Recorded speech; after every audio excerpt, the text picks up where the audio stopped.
দাসপুরে মসনদ আমার হাতে তুলে দিয়ে পিতা চলে গেলেন বড় বাড়ি থেকে পিতা দোয়া করুন আমি যেন আপনার সচবনে এই রাজ্য পরিচালনা করতে পারি। বাবাজির জয় হোক, বাবাজির জয় হোক। কোথায় যেন দেখেছি মনে হচ্ছে, কিন্তু চিনতে পারছেন না, এই তো। তাহলে শুনুন বাবাজি, আমি ছিলাম এই তাজপুরের উজিরে আলা। তখন আপনি ছিলেন খুবই ছোট। সেই সময় তাজপুরে এক বিরাট মহামারী দেখা দিয়েছিল বলে আমি তখন চলে গিয়েছিলাম আঞ্জাম শহরে। আঞ্জাম শহরের অধিপতি আমার বিবেক বুদ্ধি বিবেচনা করে সেখানে আমাকে উজিরের পদ দান করে। আর সেখান থেকে শুনতে পেলাম কুদা তালা নাকি আপনাকে বাদশাহী দান করেছে। তাই তো 20 বছর পর আবার আপনাকে দেখতে এলাম বাবাজি। এখন যদি পুনরায় আপনাকে উজির পদে বহাল করি বাবাজি, এই আপনার করুণা বাবাজি। তাহলে আমি আজ থেকে এই তাসিপুরের উজির হিসাবে গ্রহণ করতে চাই। এই কি বাবাজি, এই তাই বলে কি আজ থেকেই? হ্যাঁ উজিরি সাহেব, আমি তো আপনাকে আজ থেকে উজির পদে বহাল করতে চাই। কাকে উজির পদে বহাল করতে চান ভাইজান?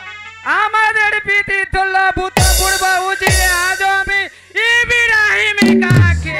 ভাইজান, আপনি কি মায়ের মুখ থেকে শুনতে পাননি যে ইব্রাহিমের কারণে 20 বছর আগে এই রাজ্যে একটা মহামারী দেখা দিয়েছিল? তাই তো পিতা মাতা হয়ে এই রাজ্য থেকে দুম দুম করে আরে! ভাইজান, যার চক্রান্তে এই রাজ্যে বিরাট একটা মহামারী দেখা দিয়েছিল, সেই চক্রান্তকারী বেঈমান ইব্রাহিম কাকে আবার উজির পদে বহাল করতে ভুল করছে। বাবাজি, এই 20 বছর পর এসেছি বলে এ বাবাজি তুমি কি আমাকে অপমান করতে চাও? আমি আপনাকে অপমান করতে আসি না উজির সাহেব, এই। আমি বলছি আমার ভাইজানকে। যাকে আমি উজির পদে বহাল করতে চেয়েছি তার সম্বন্ধে প্রতিবাদী করার সাহস তুমি কোথায় পেয়েছো? কে কে দিয়েছে সেই অধিকার? বেরিয়ে যাও এখান থেকে। ঠিক আছে ভাইজান, আমি চলে যাচ্ছি, কিন্তু যাওয়ার পূর্বে আমি আপনাকে বলে যাচ্ছি, যার সন্ত্রাস যার চক্রান্তে এই রাজ্যে একটা বিরাট মহামারী দেখা দিয়েছিল, সেই চক্রান্তকারী বেঈমানকে বল করে আপনি ভুল করছেন ভাইজান, আপনি ভুল করছেন। আরে! এখন শুধু মহামারী নয়, এখন আপনার রাজ্যটাও খুঁজে পাবেন না। বেরিয়ে যাও এখান থেকে। হ্যাঁ ভাইজান, এখন আপনার মস্তত্ব দূরের কথা, আপনি আপনার রাজ্যও খুঁজে পাবেন না। আরে! ভাইজান, সেদিন আপনার চোখের জলে সাগরে ভাসলেও আরে বাড়ি করে চিৎকার করলেও আরে কুদরত পথ ছাড়া দিবে না। হ্যাঁ ভাইজান, থাক বাবাজি, আমি না হয় বাবাজি চলে যাচ্ছি। আপনি আরিফের কথা কিছু মনে করবেন না, আরিফ ছোট মানুষ তাই বুঝতে পারিনি। ঠিক বাবাজি। আসুন আপনার সাথে যে আমার অনেক বিশেষ প্রয়োজন আছে। তাই চলুন বাবাজি।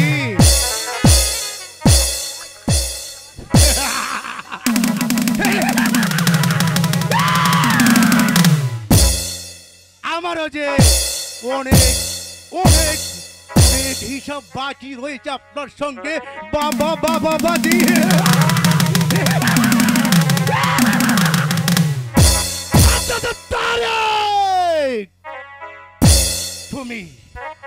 তুমি আমাকে চিনতে না পারলেও বাবাজি আরিফ যে আমাকে ঠিকই চিনে ফেলেছে।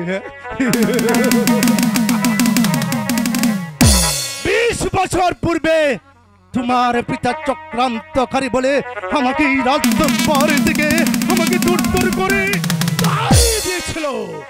আর সেদিন থেকে আমি সুযোগ খুঁজছিলাম এই রাজদরবারে উজিরের পদ নেবার জন্য। আজ যখন এই সুযোগ আমি পেয়েছি, তখন সেই 20 বছর পূর্বে আমাকে যে অপমান করেছিল সেই অপমানের প্রতিশোধ আমি কোনায় কোনায় ওয়াসিল করে দেব।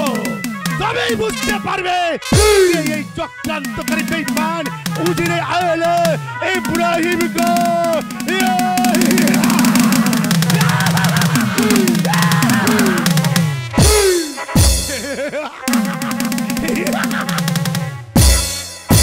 শুরু হয়ে গেল উজিরের চক্রান্ত।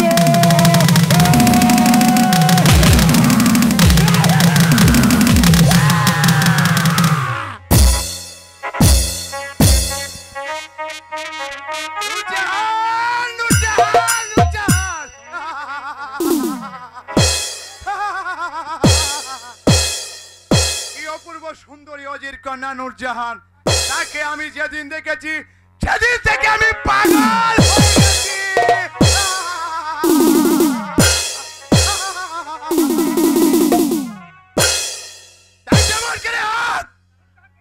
নূরজাহানকে না পেলে আমি প্রাণে বাঁচবো না। যেমন করে হাত বলে বলে বাচ্চারে অজির কন্যা নূরজাহানকে আমি চাই।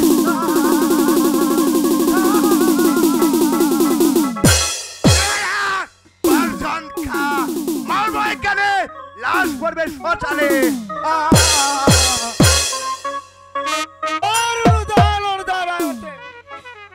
দাদা এই মোহাম্মদ থেকে আসবে।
সুপরামর্শদাতা উজিরে বলুন বাবাজি। আমার প্রধান সেনাপতি গর্জনী খা, আমার পরম বিশ্বাসী মনি সর্দারে হামিদি খা, ও আমার প্রিয় বন্ধা তুকিরিকা,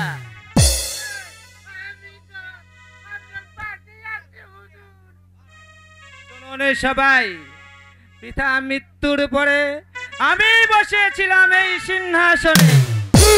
উজির বিহনের এই রাজ্য পরিচালনা করাই খুবই কষ্ট পাচ্ছিলাম।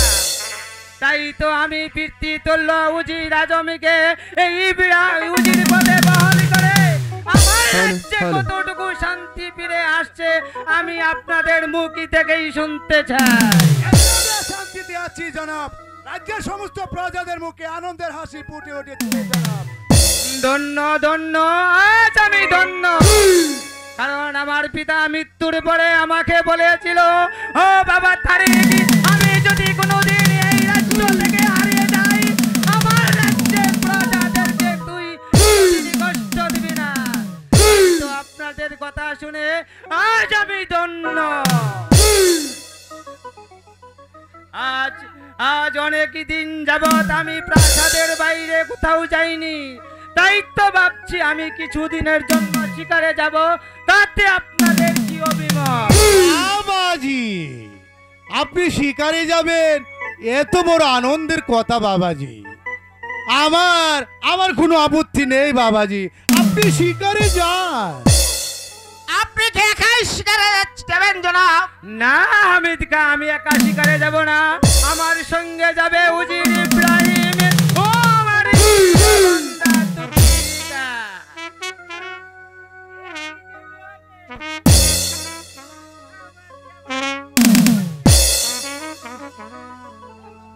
সেনাপতি গর্জন খা, আদেশ করেন জনাব। আমি শিকারে যাওয়ার আগে আমি এই রাজ্যের সমস্ত বার আমি আপনার উপর অর্পণ করে যেতে চাই। আপনি ভালো করে লক্ষ্য রাখবেন যাতে আমার রাজ্যে কোনো সৈনিকদের মাঝে কোনো বেজাল বিশৃঙ্খলা না ঘটে। আপনি এখন যেতে পারেন। তার পূর্বে আমরা সম্মুখে দাঁড়িয়ে শপথ করে বলে যাচ্ছি, যতক্ষণ পর্যন্ত এই গজলটাকে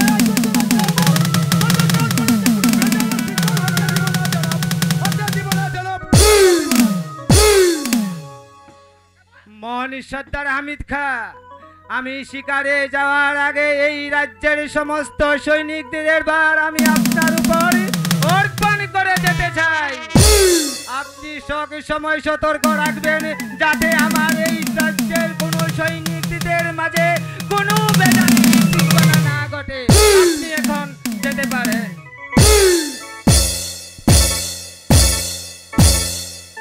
তাই যাচ্ছি জনাব, তাই যাচ্ছি। যাবার পূর্বে আপনার সামনে দাঁড়িয়ে আপনার সম্মানিত আমার সামনে দিয়ে বলে যাচ্ছি, এই সম্মানিত আমার যতক্ষণ পর্যন্ত আমার হাতে থাকবে, ততক্ষণ পর্যন্ত বিদেশি শত্রুরা তোমার কথা একটা পেমেন্ট আশা করতে পারবে না। এরপরে করে তাহলে যাবে।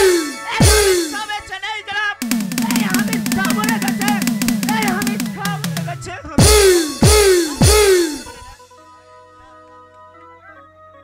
আসুন আসুন উজিরি সাহেব, শিকারি যাওয়ার আয়োজন করি। এই যে বাবাজি, এই শিকারে যাওয়ার পূর্বে আমার একটা আরজি ছিল বাবাজি।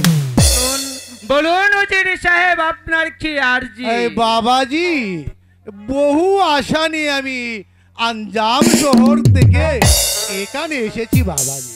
এই আমার মেয়ে নূরজাহানে আপনাকে ভালোবাসে কিনা তাই বলছিলাম কি বাবাজি, নূরজাহানকে যদি আপনি বিয়ে করে। ঠিক আছে উজিরি সাহেব, আমি আপনার আরজি শুনে রাখলাম। আগে শিকার থেকে ফিরে আসি, তারপরে দেখা যাবে কি করা যায়। ঠিক আছে বাবাজি, তাই চাই, চলুন চলুন।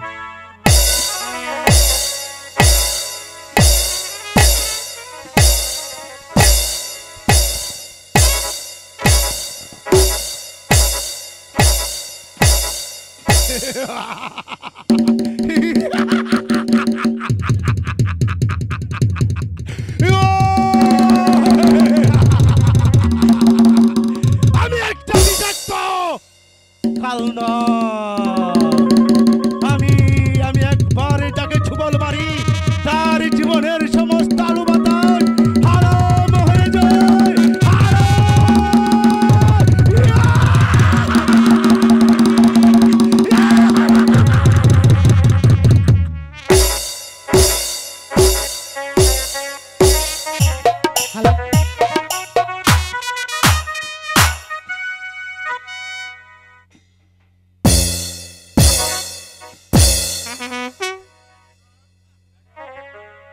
বলুন জাহাপনা। আজ কয়েকদিন যাবত ইমরানকে দেখতে পাচ্ছি না বেগম। কোথায় আছে আমার একমাত্র ইমরান? আপনা ইমরানের কথা আপনি হ্যালো হ্যালো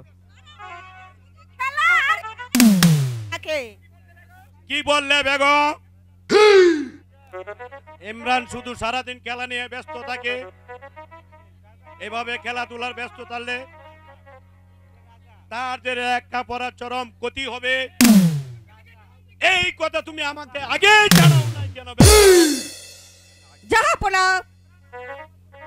ইমরান আমাদের একমাত্র পুত্র, তাই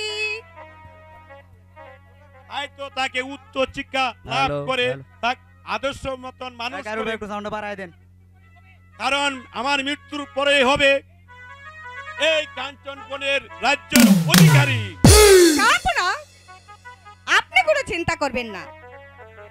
ইমরান প্রাত্যশীল হলে হালকা ইকো দিয়ে তাকে বুঝিয়ে বলবো। বেশ, এখন চলো বেগম, আমরা অন্তরপুরে চলে যাই। তাই চলুন।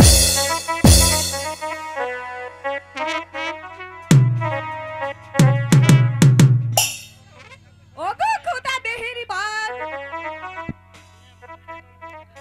তুমি আমার একই পুত্র এমরানিকে তুমি মানুষের মতো মানুষই করে দাও। কোথায় আছো মহাজননী, ডাকি যে তোমারে।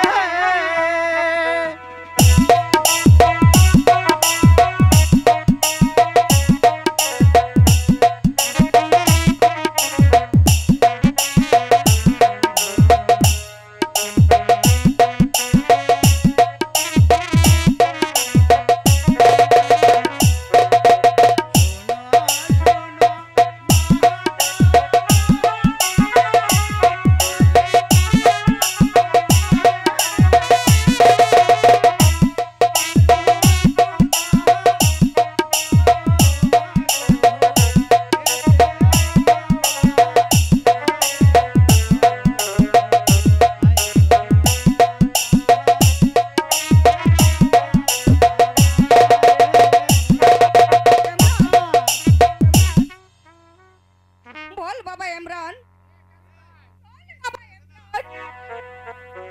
আমি তোকে কেটে দেব। হাঁটিতে পারি না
না বাবা ইমরান, আমি তোকে মরতে দেব না রে বাবা। চল বাবা, আমি এক্ষুনি তোকে কেটে দেব। তাই চলো মা, তাই চল বাবা।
আমার সঙ্গে তার স্বাদের ব্যবস্থা হবে। হে খোদা মেহেরবান, তুমি শাহজাদা তারেককে তুমি ভালোই ভালো প্রাসাদে ফিরিয়ে এনো, ভালোই ভালো প্রাসাদে ফিরিয়ে আনো।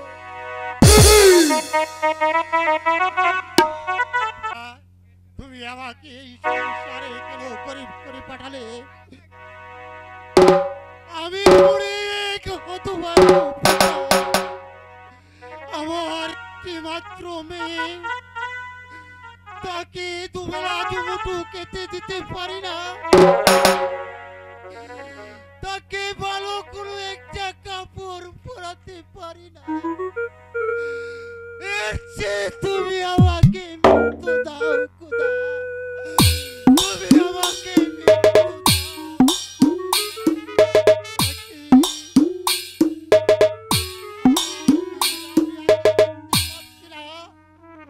তো কোথায় যে গেল মেয়েটা? রাবিয়া, রাবিয়া, আমাকে ডেকেছো বাবা? এই মা, কোথায় গিয়েছিলি এতক্ষণ? আয় মা, তুই আমার কাছে আয়। বাবা, কেন যে তুই আমার ঘরে জন্মেছিলি মা? কি বলছো বাবা? আজ হঠাৎ করে তুমি এই কথা বলছো কেন বাবা? কেন যে বলছি তা তুই বুঝবি না রে মা। আমি অনেক হতভাগ্য পিতা, তোকে দুবেলা দুমুঠো ভাত তুলে দিতে পারি না, ভালো একটা কাপড়ও দিতে পারি না। এই যে কত বড় যন্ত্রণা, তা আমি তোকে বোঝাতে পারবো না। বাবা, তুমি আর কেঁদো না বাবা। আমার ভাগ্যে যা আছে তাই হবে বাবা। আমার জন্য ওরা বাবা, আমার জন্য তুমি কিছু ভেবো না। তুই কাঁদছিস মা? বাবা, এই তুমি ছাড়া আমার এই সংসারে আর কে আছে? তোমার যদি একটা কিছু হয়ে যায় বাবা, আমি কোথায় গিয়ে দাঁড়াবো? তোর মুখামে আমার কিছুই হবে না। এই দেখ আমি কেমন সুস্থ সবল আছি। এই দেখ, এই দেখ। বাবা,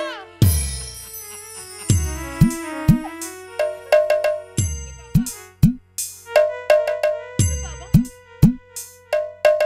তোমার শরীরে যে বড্ড জ্বর বাবা, তো জ্বরে যে তোমার শরীরটা একেবারেই পড়ে যাচ্ছে বাবা।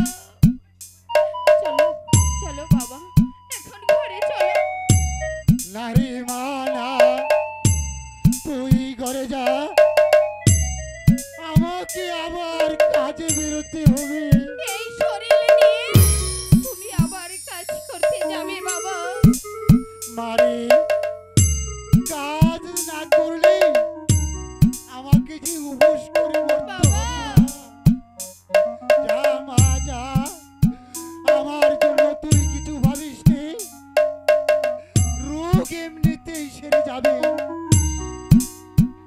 ওই বরং রান্নাটা চাপিয়ে দে। আজ আমি সকাল সকাল বাড়ি ফিরে আসবো রে মা, বাবা, বাড়ি ফিরে আসবো, তুমি ফিরে বাড়ি এসো বাবা। ফিরে আসবো। বাবা বলে গেল আমাকে রান্না করতে, কিন্তু ঘরে তো এক ফোঁটা জল নেই। যাই ওই নদীর কাছ থেকে আমি একটু জল নিয়ে আসবো। তুমি গান গাইতে পারো?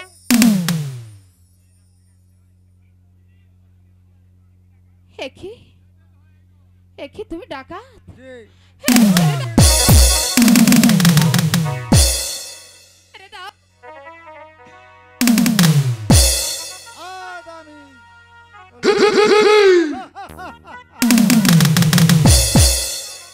হ্যালো